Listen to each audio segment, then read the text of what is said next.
Good morning, and welcome to Redeemer Lutheran Church. I'm Pastor Gary Lodeholt.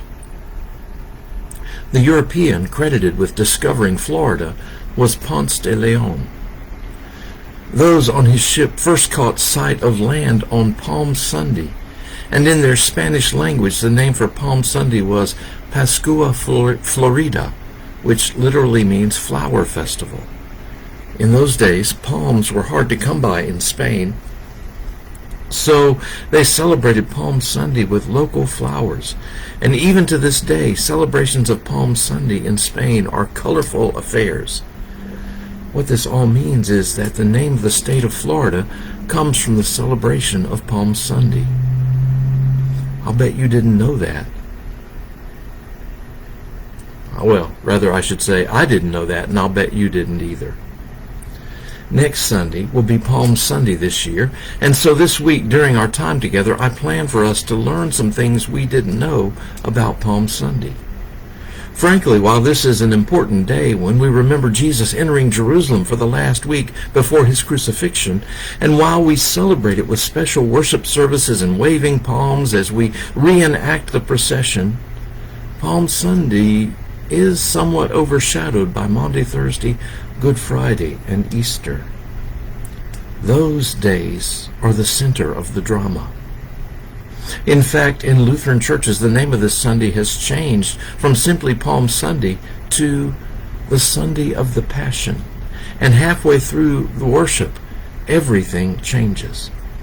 We begin with the procession of palms and celebration, and then when it comes to the scripture readings for that day, the gospel is the long and complete story of Jesus' arrest, suffering, and death.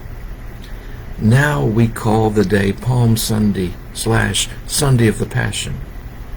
In fact, I don't preach on this Sunday because after we hear the entire dramatic story of Jesus' death for us, there's not much more I can say after that.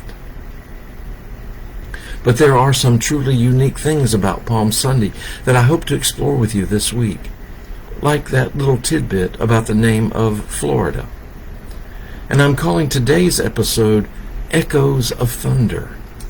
You may have noticed on TV or in the movies that when trouble is brewing, it is often raining and thunder is booming in the distance. The story of the raising of Lazarus is an event that, if a TV producer had a chance at telling the story, he or she might include thunder echoing in the distance. It is at this event that trouble begins to brew in serious ways. The Sadducees and priests of the established religious order really had very little in common with Jesus. Every time Jesus came to Jerusalem, where they were mainly headquartered, they quarreled with him and tried to test him and trap him in his words so that the crowds would turn away from him. But even though they tried over and over, they were unsuccessful. Then comes the story of the raising of Lazarus.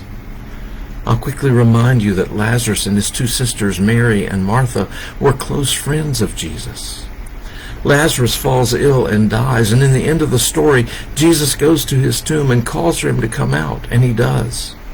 It's an amazing miracle, and the gospel writer John tells us that this event attracted a lot of attention.